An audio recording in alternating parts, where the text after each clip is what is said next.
Chapters 7 to 9. Are you going to come out or not?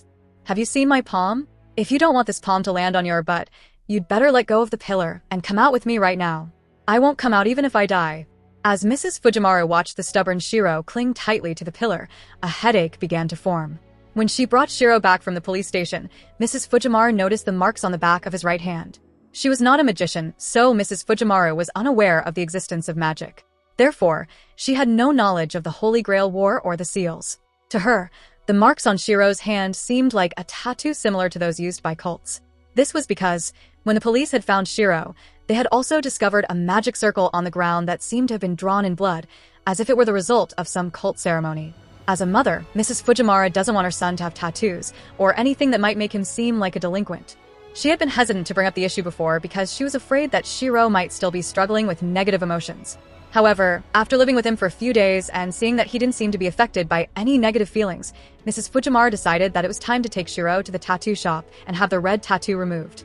Shirou, of course, refused to go out, and he only wanted to stay at home and survive until his father's work was finished and then escape from Fuyuki City. Unfortunately, a child's wishes are often disregarded by their mother, even if the child's thoughts and actions seem mature. But because Shirou has the Saint Graph fusion, which makes him much stronger than an adult in terms of physical strength, it is only natural that Mrs. Fujimaru is unable to physically force Shirou to do as she wishes, as he is a servant with a physical strength attribute of E, even if it is at the lowest end of the scale. A normal person would not be able to overpower him. This makes Fujimaru Chiyo very depressed, and she can only threaten him loudly. Are you going to come out or not? To which Shirou stubbornly replies, I won't come out even if I die, for the sake of his life. Shirou is also stubborn. Mrs. Fujimaru is feeling completely helpless in this situation. Despite her tough exterior, she has never hit a child, and at most will only scold them loudly. This may be due to her own early experiences. She doesn't know how to be a parent, and doesn't have a model to follow in learning how to raise a child. While she wants to give Shirou as much love as possible, she doesn't know how to express it or how to effectively discipline him. If Shirou's mother from his past life were here, she might have slapped him by now. When a child doesn't listen, it is often because they have not received enough discipline, and a good scolding can help to set them straight. Fortunately, Shirou is an adult soul, and his previous personality was also quite good, so he has not strayed from the right path. Sakura encouraged Shirou, saying, Brother, Sakura will go to the tattoo shop with you. So you must also gather your courage and try to go out. Like the Fujimaru couple, Sakura thought that Shirou was still afraid of the outside world due to his encounter with a serial killer and had shadows in his heart. However, the truth was that Shirou was actually a little afraid of the outside world because of the Fourth Holy Grail War. But, tattoo shop? Right. How did he not think of that? The idea of going to a tattoo shop to cover up the curse occurred to Shirou, and he immediately stopped resisting and became very cooperative. This left Mrs. Fujimaru speechless, as she thought to herself, it's really, with a little sister, forget the mother. Mrs. Fujimaru shook her head at the strange turn of events, but was happy that Shirou had become much more cooperative. Before they left, she made him put on gloves to hide the tattoo from view. As a mother, she didn't want anyone to see her child with a tattoo. Shirou himself wanted to hide the tattoo even more than Mrs. Fujimaru did, as it was a matter of life and death for him. A family of 3, consisting of a mother, a brother, and a sister, walked out of their house and headed towards the tattoo shop. Under normal circumstances, such a happy family would attract a lot of attention as they walked down the street. However, the current atmosphere is one of indifference, with people rushing about and minding their own business, as if the cold wind of Siberia was blowing through the streets.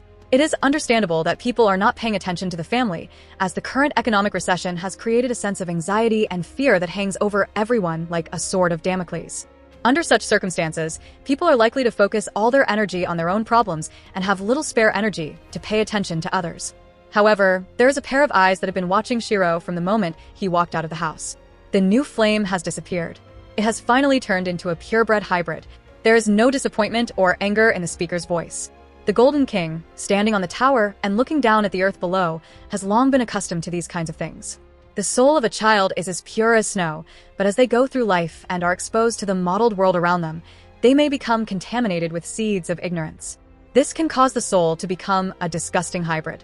And hybrids, no matter how you teach them, won't be able to learn.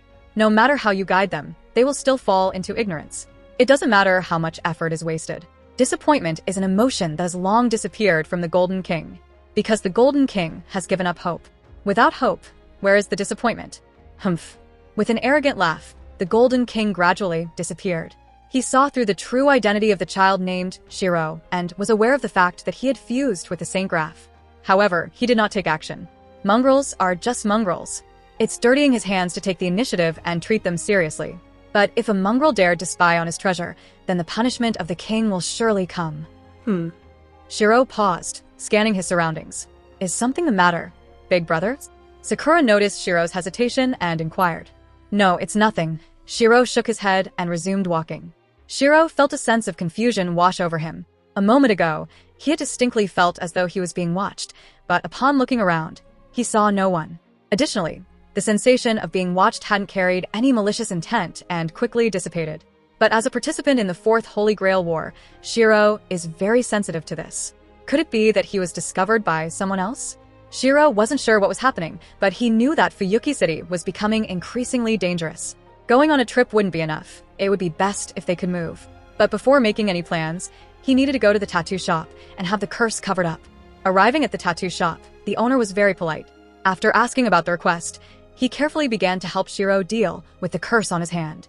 It was just that. What is this? The tattoo shop owner was perplexed. No matter what he tried, whether it was milk or a repair solution, the usual methods for repairing tattoos were useless against this tattoo. No matter what he did, the tattoo would appear again. Shirou was disappointed. As expected, ordinary methods were useless for this unscientific magical creation. I'm still too young. However, a significant issue has now arisen. As the curse cannot be physically covered up, anyone who sees it becomes aware of its unusual nature. It is only natural that this kind of abnormal, irreparable situation would draw attention, as no one could simply ignore it. Fortunately, before the situation could escalate, Shirou used suggestion to deceive the tattoo shop owner, his mother, Sakura, and the others. Even Sakura was not spared. Although Shirou has not formally studied magic, the heroic spirit Amiya Shirou was skilled in traditional magic. Therefore, young Shirou, who inherited Amiya Shirou's Saint Graph, has also naturally learned it. After using the suggestion, Shirou quickly put on gloves to prevent any incidents. When returning home, he used suggestion on Fujimaru and Sakura again, making them ignore the seals on his hand. When Shirou learned that his seal was known to others, he considered using suggestion to cover it up. However, too many people were already aware of it, and the news had spread too far for him to effectively contain it. In the end, it would be best to simply flee. Just as Shirou decided to stay at home until Fujimaru finished his work and then, under the guise of a trip, fled Fuyuki City with his family, Mr. Fujimaru hurriedly ran back home and urgently ordered Shirou and others, Chio, Shirou, and Sakura, put on your clothes. We're going out to eat tonight. Mr. Fujimaru is a real estate salesman, a type of salaried worker that emerged during the boom of the real estate market following the Plaza Accord in 1985. However, after the real estate bubble burst in 1991, numerous real estate companies went bankrupt, and this group of employees became the largest group of unemployed people. Fortunately, Mr. Fujimaru had developed strong emotional intelligence from his early experiences and worked extremely hard. The company president valued him, and thus, he managed to keep his job despite the hardships. Due to Shirou's encounter with Yuryu Ryunosuke, Mr. Fujimaru had already planned to resign and travel with Shirou to alleviate the shadow in his heart. However, he never expected that the company president would actually approve his leave, even with pay. All he had to do was complete one final, very important job. The client is a major player in Tokyo that wants to open a large mall in Fuyuki City's new downtown area. This is a highly sought-after opportunity for all real estate companies in Fuyuki City. Mr. Fujimaru has been working late every night for the past few days, barely coming home. The company's offer was not particularly competitive compared to its rivals, so the client had already made up their mind to work with someone else. However, due to unforeseen circumstances, they ultimately chose to work with Mr. Fujimaru. While there was no formal requirement, the client made a request to have a meal with Mr. Fujimaru and his family as a thank you. It turns out that the client's child was the girl who was attacked by Ryunosuke earlier. Shirou is quite helpless in this situation. Mr. Fujimaru's tone was very firm, leaving no room for negotiation.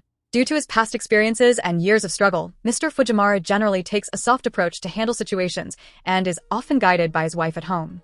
However, at heart, Mr. Fujimaru is a traditional macho man, strong and decisive. Once he makes a decision, he sticks to it. Shirou had no objections to this plan. By helping Mr. Fujimaru complete the job, they could leave Fuyuki City more quickly. Leaving Fuyuki City, the sooner the better. Not only will his own situation as a participant become safer, but even Sakura, who is taken in by Mrs. Fujimaru, can temporarily escape the grasp of the Tosaka and Matu families and spend some happy time with their family.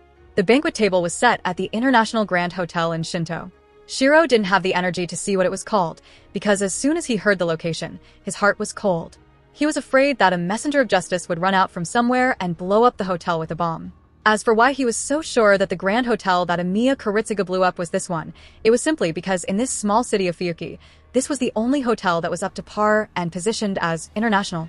It's 1993 now, 1993. The war is at least 2 months away.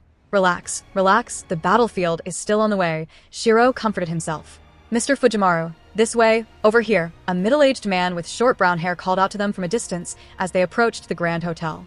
Mr. Mitsuzuri, Mr. Fujimaru said as he led everyone over to him.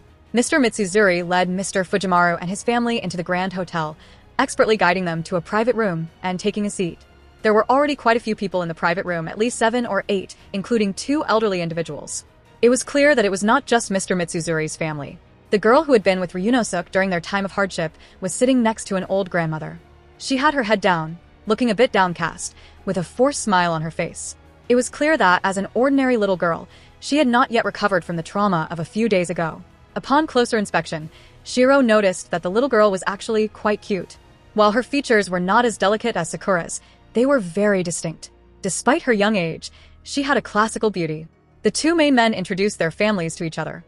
When Mr. Fujimaru introduced Shirou, Mr. Mitsuzuri quickly spoke up, saying, "So this brave little friend is called Shirou. I really have to thank little Shirou, otherwise, my family's Ayako would have been in danger." Mr. Mitsuzuri spoke with gratitude, without any of the condescension and arrogance that adults often have towards minors. He had learned everything from his daughter, and it was Shirou who had driven Ryunosuke away, allowing them to survive. Although his daughter's words were somewhat incomprehensible, such as how the wind suddenly picked up and Shirou was able to conjure a sword, Mr. Mitsuzuri assumed that his daughter was too terrified at the time and had imagined things. He believed that the actual situation was that Shirou had cleverly come up with a plan and used the tools around him to save himself. Otherwise, how could a child possibly defeat a murderer who could even kill adults? If something had happened to his daughter, Mr. Mitsuzuri couldn't forgive himself. It was his idea to come to Fuyuki City for business and even have his daughter transfer to Hakagata Elementary School in advance. If his daughter's life had been lost because of this, he would never be able to forgive himself. That is also why Mr. Mitsuzuri ultimately chose to give the job to Mr. Fujimaru, which can also be seen as a way of repaying the favor. "Uncle, you're overpraising me," Shirou shook his head and said casually.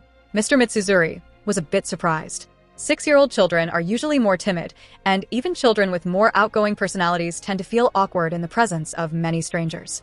For example, Mr. Mitsuzuri's son was wild at home, but couldn't speak in front of outsiders. But Shirou's speech was clear, and his mood was stable, neither arrogant nor humble. Could it be said that he was worthy of being a child who could save himself in the face of death? "Ayako, get up and quickly thank Brother Shirou."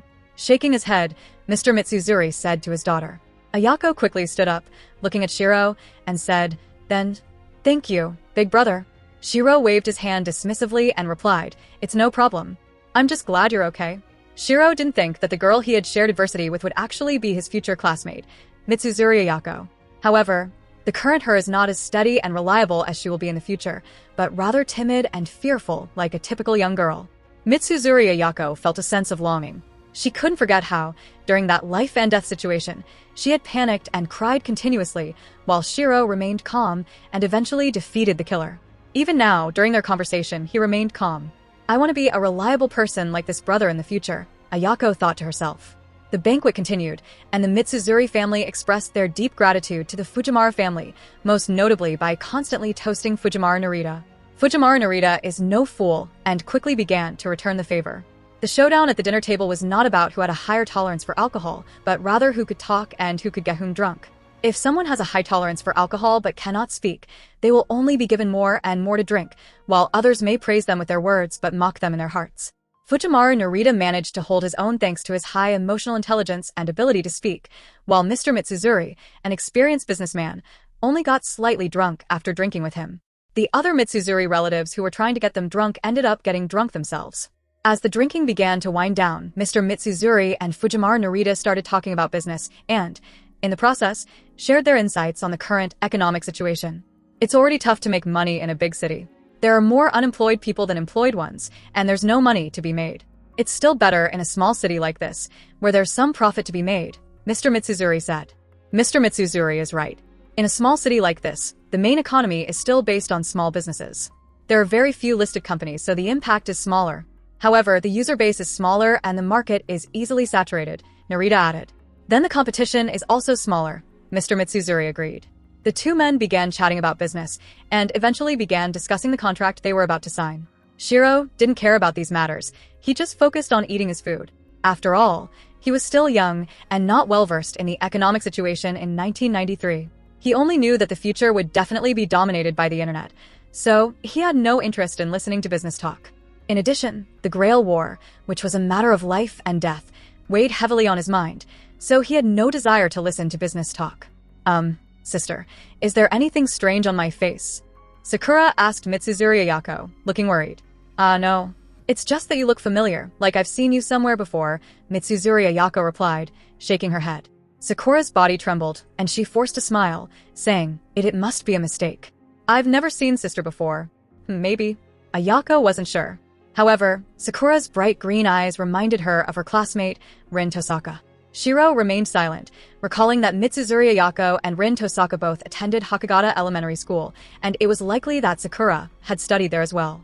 Fortunately, Mitsuzuri Ayako used to study in Tokyo with her father and had only recently transferred to Fuyuki City.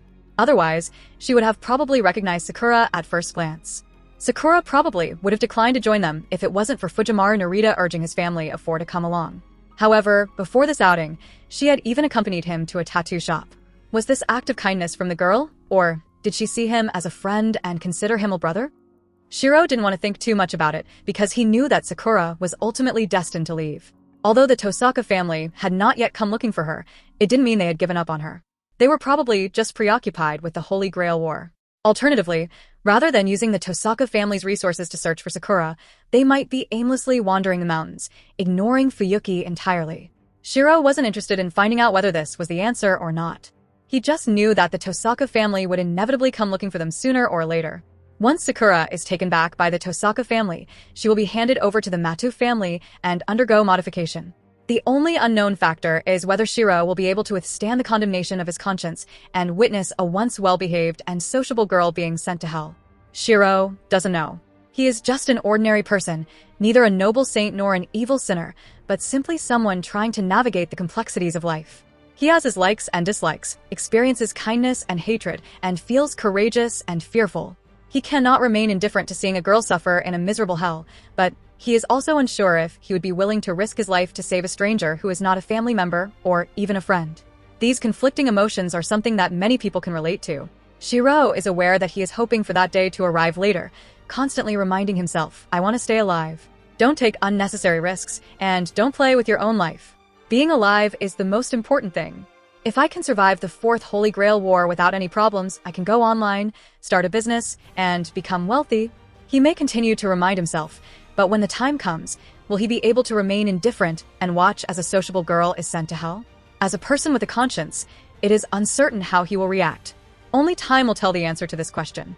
Shirou thinks that this problem of evasion will not appear for a long time, at least not until after the family vacation is over. However, he did not expect that he would soon have to face this problem. On Friday, September 30th, 1993, at around 3 p.m., two visitors arrived at Shirou's home. Hello, Mrs. Fujimaru. My name is Matsukuria, and this is Tosaka Aoi, Sakura's mother. It had been 15 days since Sakura joined the Fujimaru family, and the Tosaka family had finally come to visit. The small living room, which used to be occupied by no more than 3 people plus Sakura, is now crowded with 6 people. The atmosphere is quite heavy. Shirou sits on the couch and studies the woman referred to as Tosaka Aoi. It is not surprising that she is Sakura's mother, as she is a very beautiful person.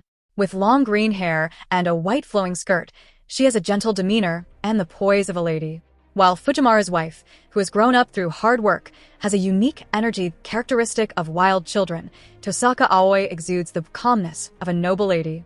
It is easy to see how this elegant and graceful temperament would be very attractive to men. It is no wonder that Matsukuria would become a lapdog and ultimately lose his life. Speaking of Matsukuria, Shirou looked at the young man sitting next to Tosaka Aoi. With short black hair and neatly styled bangs, he appears to be slightly older, but is otherwise a normal and ordinary young man. Sensing Shirou's gaze, Matsukuria turned his head and smiled at Shirou. I'm sorry, I'm late. At that moment, Fujimaru, his face showing signs of exhaustion, walked through the door. It was clear that he had worked overtime again. In fact, he had been busy with work for the past few days. He had finally negotiated with Mr. Mitsuzuri to purchase the property and was preparing to sleep at the company. However, he received a phone call from his wife that prompted him to rush back home. After all, Sakura's birth mother has come to visit, and there is the intention to take her back. Most importantly, the mother has the surname Tosaka, which belongs to a noble family from the mountain town of Miyama. Although their influence in the Shinto area is limited, they are not a family that the Fujimaru couple can afford to offend. In this situation, as the head of the household, it is natural that he would be present. So, no matter how tired he was, he quickly returned home. Shirou, take the two sisters and go upstairs. Despite the tiredness on his face, Fujimaru quickly demonstrated his social intelligence and requested that the children leave before starting the conversation. Oh. Shirou stood up. With people from the Tosaka and Matu families present, he wanted to leave as soon as possible. Actually, when Shirou saw Matu Korea for the first time, his heart skipped a beat. Fortunately, he was wearing gloves in the room, which prevented the other person from seeing the seals on the back of his right hand. Rin, take Sakura and go to the second floor with his brother Shirou, Tosaka Atsu reminded her daughter. Oh. Rin, who was holding her younger sister Sakura, reluctantly replied and followed Shirou to the second floor, entering Sakura's room. Over the past half-month, the storage area had been transformed into a bedroom for Sakura. A princess bed, reserved at the furniture market, had been delivered and placed in the southeast corner, adorned with a pink mattress and a child's bedspread embroidered with cherry blossom balls. Mrs. Fujimaru had carefully selected warm-colored furniture, giving the room a girly feel. However, just as the room was being prepared for Sakura, the biological mother of the other party came to visit. But, it's so small, Rin whispered as soon as she entered the room. Shirou's mouth twitched. Compared to yours, of course the room is small. Before he had a chance to ask the sisters to sit down, Rin pointed at Shirou's nose and said indignantly, "Who are you?" "I'm telling you, I'm not going to give away little Sakura, even if it means betting my dignity on it." "Sister." Sakura grabbed Rin, a look of worry on her face. She didn't want Rin and Shirou to argue. Shirou spoke in a calm, even tone. "It's rude to point your finger at someone's nose. It's disrespectful to both the person you're pointing at and your own family." Rin quickly withdrew her hand. "And to address someone with hey or who is also very impolite," Shirou continued. "My name is Fujimaru Shirou, not just Shirou or hey." Rin Tosaka didn't correct him this time, but instead she exploded, her words dripping with anger. "What do you care? I'll never let you have my sister. Your words make it sound like Sakura is just a thing," Shirou replied calmly. "What a joke," Rin exclaimed, her face contorted with outrage. "Sakura is not a thing. She's my sister." But then she faltered, her righteous indignation giving way to confusion. No, Sakura is a thing? No, Sakura is my sister, not a thing, woo. No. Shirou sat in the chair, his hands folded across his chest, watching with interest as Rin's face twisted in frustration. "Damn you," Rin growled, her eyes narrowed at Shirou. "How dare you toy with the future head of the Tosaka family? Food can be eaten arbitrarily, but words must not be spoken arbitrarily. You are defaming a person's image. Think about it carefully. The words are spoken by you. The conclusion is drawn by you, and I have not said anything." Shirou spread out his palms and looked helpless, as if he were an innocent victim. You. Rin was at a loss for words. Upon reflection, she realized that what Shirou said was true. Well, if it's all my fault, then you, the future head of the Tosaka family, can sit anywhere you like. My house is small, not as grand as your mansion, so don't be disgusted. Shirou replied with a hint of irony. The other person had already conceded defeat. He was acting like a loser and letting Rin find a place to sit. She should be gracious and show the demeanor of a future head of the Tosaka family. But why did his perfunctory tone and his condescending attitude make her so angry? Hateful guy. Humph. Rin shook her head and tried to ignore Shirou, her face haughty and indifferent. But Shirou didn't get angry. An adult getting angry with a child would be too childish. He just found it amusing. "Sister, you should sit down. Standing is very tiring," Sakura said, sitting next to the dresser in a very ladylike manner. She patted the spot next to her, inviting Rin to sit. "Sakura." Rin looked at her sister with a sense of defeat. As her own sister. Shouldn't she be standing up for her own sister? Why was she siding with that guy instead? So annoying. Sister? Sakura's pure. Green eyes looked at Rin with concern. "Come sit with me," Rin said, patting the spot next to her. She pointed an accusing finger at Shirou and asked, "Are you Fujimaru Shirou?" "Yes. What's the matters?" Shirou nodded. I absolutely. absolutely will not let you have Sakura, Rin declared, her gaze serious and determined. It was as if she was staring at her lifelong enemy. Shirou's mouth twitched, and he asked somewhat helplessly, I say, how many times do you want to repeat this sentence? Repeat it 100 times, 1,000 times. Sakura is my sister. I will never give my sister to anyone else. Tosaka Rin said seriously. I understand your sense of responsibility as a sister. Tosaka repeat, Shirou said, his tone perfunctory. You're the Tosaka repeat machine. You? Rin, her face contorted with rage, struggled to come up with a proper insult. Suddenly, her gaze fell on Shirou's black gloves and she spat out, you black-hearted kid. Humph. Hateful. Tosaka Rin shook her head angrily. This is truly textbook-level arrogance. Shirou had a headache.